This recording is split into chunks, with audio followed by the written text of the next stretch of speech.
नमस्कार दोस्तों, मैं आपका होस्ट है दोस्त दीपांशु। आप सभी का दरवेज में काफी स्वागत करते हैं। आज की इस वीडियो में हम लोग एक महत्वपूर्ण चैप्टर है केमिस्ट्री का, तत्वों का आवर्त विज्ञान।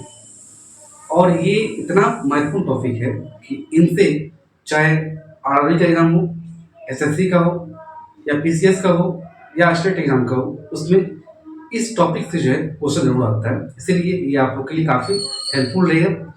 इसका टॉपिक पढ़ने के बाद, थ्योरी पढ़ने के बाद, हम लोग इन्हीं टॉपिक से आने वाले लगभग 300 पीवाईक्यू को देखेंगे, जिससे आपका जो है और क्या होगा, इसका सोच समझ जो है आपका विकसित हो जाएगा। चलिए बिना वक्त में क्लास शुरू करते हैं।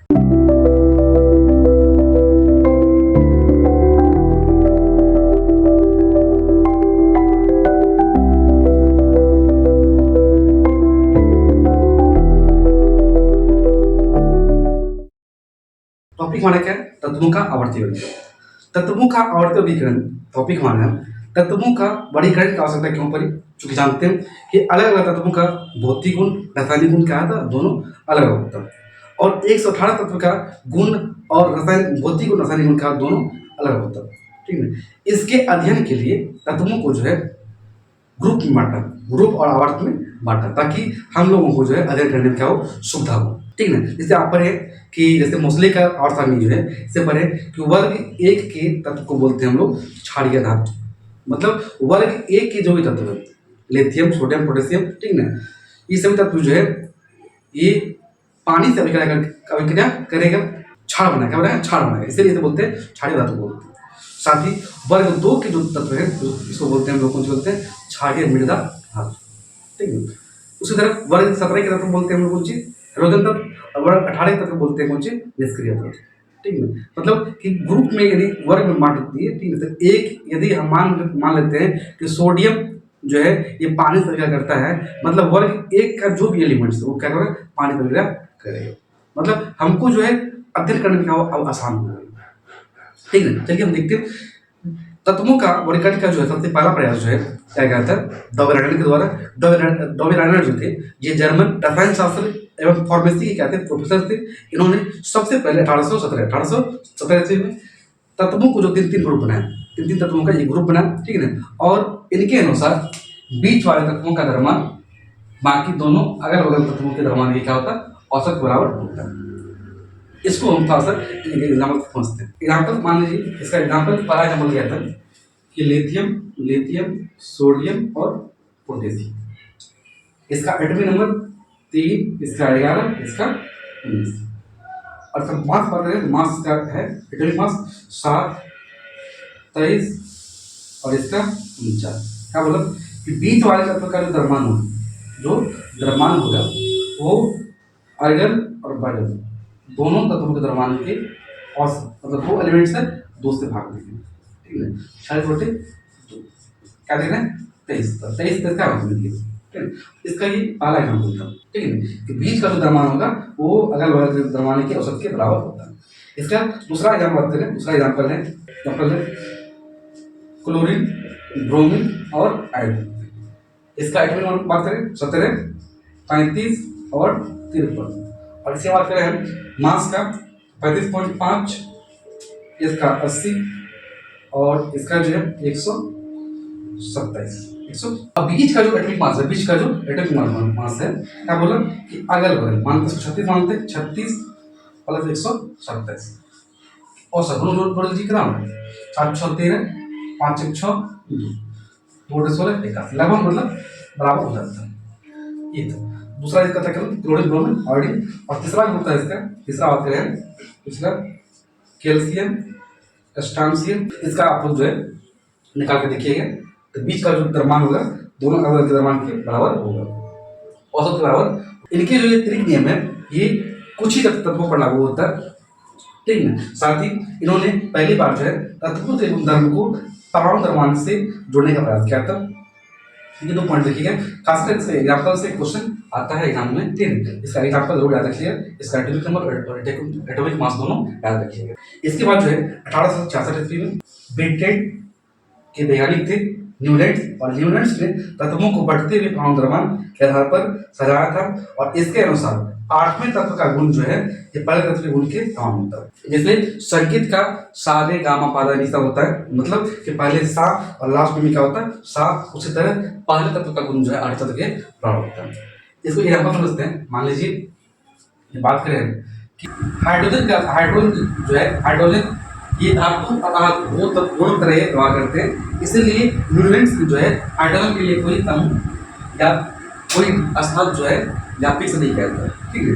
हाइड्रोजन हीलियम हीलियम का खोज जो है न्यूट्रिएंट्स के अष्टक नियम जब वो दे रहा था, मतलब 1866 तक हीलियम का खोज नहीं हुआ, ठीक है। बात करते हैं कहाँ से, लिथियम से। तो lithium beryllium boron carbon nitrogen oxygen chlorine sodium magnesium aluminium silicon phosphorus sulphur, ठीक है। आगे जो ध्यान दें, lithium beryllium boron carbon nitrogen chlorine sodium magnesium aluminium silicon phosphorus sulphur, ठीक है। आगे क्लोरीन ये तत्व मान लेते 12 लिथियम होता है। तो इसका जो गुण होगा लिथियम का जो भौतिक गुण रासायनिक गुण होगा 8 में तत्व 1 2 3 4 5 6 7 8 मतलब सोडियम। तो लिथियम और सोडियम का गुण जो है क्या होगा समान होगा। उसके बात करते हैं बेरिलियम का। बेरिलियम 1 2 3 4 5 6 7 8 बेरिलियम का जो गुण होगा वो लिथियम के क्या होगा समान। उसके बात करें ब्रोन, तो 1 2 3 4 5 6 7 8 ब्रोन का जो गुण होगा वो एल्युमिनियम के समान होगा। उसी तरह कार्बन का गुण जो है 1 2 3 4 5 6 7 8 कार्बन का जो गुण होगा वो इसके लेकर के समान होगा, ठीक है। यही नियम जो है अष्टक नियम है, इसीलिए बोलेंगे अष्टक। और ये कुछ तत्वों तक ये लागू होता है, ठीक है। इसीलिए इसका नियम जो है कारण नहीं हुआ। और इनके खोज तक जो है तत्वों की संख्या कितना होगा 56 हो गया था। मतलब न्यूलैंड से जब अष्टक नियम दे रहे थे तो टोटल तत्व जो है कितना था 56 था, ठीक है। इसके नियम जो है हर के तत्व पर लागू होता है। और न्यूलैंड का अष्टक नियम जो है थोरियम इसका एटॉमिक नंबर कितना होता है 90 आसाम हो जाता है, ठीक है। इन्होंने कोबाल्ट और निकेल को जो है हाइड्रोजन तत्व के साथ रख दिया। आप पढ़ें वर्ष 17 फ्लोरीन क्लोरीन ब्रोमीन आयोडीन, ठीक है। ठीक है वर्ष 17 का ठीक एलिमेंट, ठीक है। और इसी के साथ जो है इसी के साथ क्योंकि यहाँ पर लिखा है हाइड्रोजन तत्व है, ठीक है। मतलब ये तत्व जो है नमक बनाता है, क्या बनाता है नमक बनाता है, ठीक है। तो इसी के साथ जो है इसी के ग्रुप में जो है कोबाल्ट और निकेल को कर दिया था, क्या है इसकी कमियां थी। साथ ही फेरस का गुण कोबाल्ट निकेल से जैसा होता है। बड़े फेरस कोबाल्ट निकेल 26 27 28 बोला कि आयरन का जो गुण है कोबाल्ट निकेल के जैसा है, लेकिन इसे क्या बहुत दूर कर दिया था। इसका भी क्या कमियां था। और इसके नियम तक जो है प्रक्रिया कैसा कुछ नहीं हुआ था। और इन्होंने बताया, ठीक है, कि भविष्य में जो है 56 तत्व रहेगा, भविष्य में अंत तत्व नहीं होंगे। तत्व जो है 56 तत्व ही होगा, इससे संख्या बढ़ने वाली नहीं, मतलब 56 तत्व ही रहेगा, ठीक। आगे देखते हैं क्या है मेंडलिव, ठीक है। न्यूटन्स के जो स्टडी होता है इसके 3 वर्ष बाद ही 1877 ईस्वी में मेंडलिव के द्वारा आवर्तन दिया गया था, ठीक है। क्या नाम उसका दमित्री मेंडलिव के द्वारा तत्वों को परमाणु द्रव्यमान के आधार पर चढ़ाकर सारणी बनाया था, ठीक है। और इनके जब ये और सारणी बनाए थे तब तक तत्वों की संख्या बढ़ के नाम का 63, क्योंकि आप पढ़ें कि मेंडलिव के द्वारा कहा गया था कि भविष्य में भी 56 तत्व ही रहेगा, तत्वों की खोज कभी नहीं होने वाला, 56 तत्व ही धरती पे है, इससे अधिक नहीं होने वाला। लेकिन मेंडलिव ने जो है तत्वों की खोज किया, ठीक है। और इन्होंने इसके जो कथन थे इसको साबित कर दिया।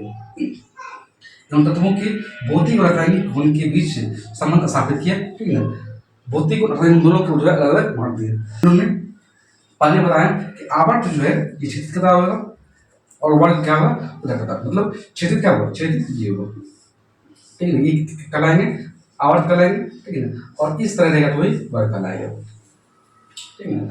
चलिए इसके अनुसार आवर्त सारणी तत्वों के हाइड्राइड एवं ऑक्साइड सूत्र के ऊपर लिखा जाता है। मतलब कि क्या बोला कि तत्वों के हाइड्राइड एवं ऑक्साइड, मतलब मान लीजिए कि सोडियम हाइड्राइड से क्या करेगा रिएक्शन करेगा, इसका भी 1 इसका भी 1, ठीक है।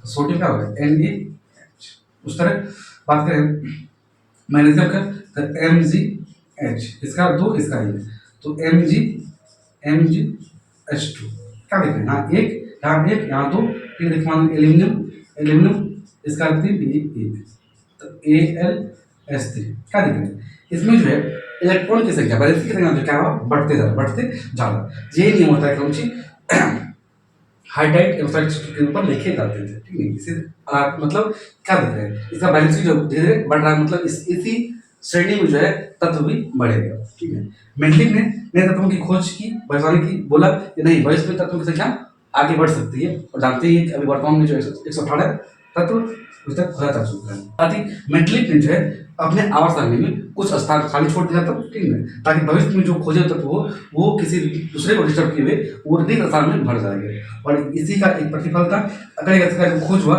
इसके लिए पुनः दोबारा तो जो है आवास सारणी बनाने पड़ा, खाली जगह था उसमें उसको इसमें भर दिया, ठीक है। हाइड्रोजन को जो है ये इसी स्थान नहीं देता, जो जानते हैं हाइड्रोजन जो है धातु और अधातु दोनों तरफ व्यवहार करता है, इसलिए इसका कोई स्थान इसमें नहीं दिया था। अब हम बात करेंगे, ठीक है। साथ ही इन्होंने समान गुण वाले, ठीक है, समान गुण वाले तत्व को रख दिया था, मतलब कि द्रव्यमान उसका द्रव्यमान अलग अलग है, ठीक है, फिर भी उसको एक साथ में रख दिया था। कुछ जगहों पर अधिक द्रव्यमान वाले तत्व को कम द्रव्यमान वाले तत्व से रख दिया था, ठीक है। ये क्या बोला, कुछ जगहों पर जो है अधिक द्रव्यमान, मान लीजिए निकेल का जो है द्रव्यमान 57.8 है और कोबाल्ट का 59, ठीक है, लेकिन इन्होंने फिर आवास सारणी में कोबाल्ट को पहले रख दिया, कोबाल्ट को पहले रखा, निकेल को बाद में रखा। मेंडलिक ने असमान गुण वाले तत्व को एक साथ रख दिया, ठीक, क्या बोला, गुण असमान था लेकिन साथ में रख दिया। जैसे इसके साथ जो है मैग्नीज, क्या है मैग्नीज, जो कि पढ़े कि fluorine, chlorine, bromine, iodine, acid, ये सभी जो क्या ये हाइड्रोजन तत्व है, इसके साथ ही मैग्नीज को भी रख दिया था। ये क्या है इसकी कमियां थी। सबसे ज्यादा जो प्रभावित हुआ, ठीक है, सबसे अच्छी आवास सारणी जो है मोस्टली के द्वारा बनाया था, कब 1983 में मोस्टली के द्वारा आधुनिक आवास सारणी तैयार किया गया, और इसके अनुसार पहली बार जो है तत्वों के रासायनिक एवं भौतिक गुणों उनके परमाणु क्रमांक के आवर्तीकरण होते हैं, ठीक है, मतलब परमाणु क्रमांक के आधार पर जो है इन्होंने पहली बार जो आवास सारणी बनाया, मतलब आधुनिक आवर्त सारणी के तत्वों के बढ़ते हुए परमाणु संख्या पर आधारित है या नाभिक में बढ़ती आवेश संख्या पर आधारित है। क्या बोला कि तत्वों के बढ़ते हुए परमाणु संख्या पर आधारित होगा, ठीक है, मतलब 1, 2, 3, 4 इस तक बढ़ेगा, ठीक है, जहाँ नाभिक में बढ़ते आवेश की संख्या पर आधारित होगा। और इन्होंने जब आवर्त बनाया तो उसमें 18 वर्ग और 7 आवर्त बनाए, ठीक है, उसमें आता है कि किसके आवर्त सारणी में वर्ग की संख्या 18 और आवर्त 7 था, इसके मोस्टली का आवर्त सारणी में कब गया था 1903।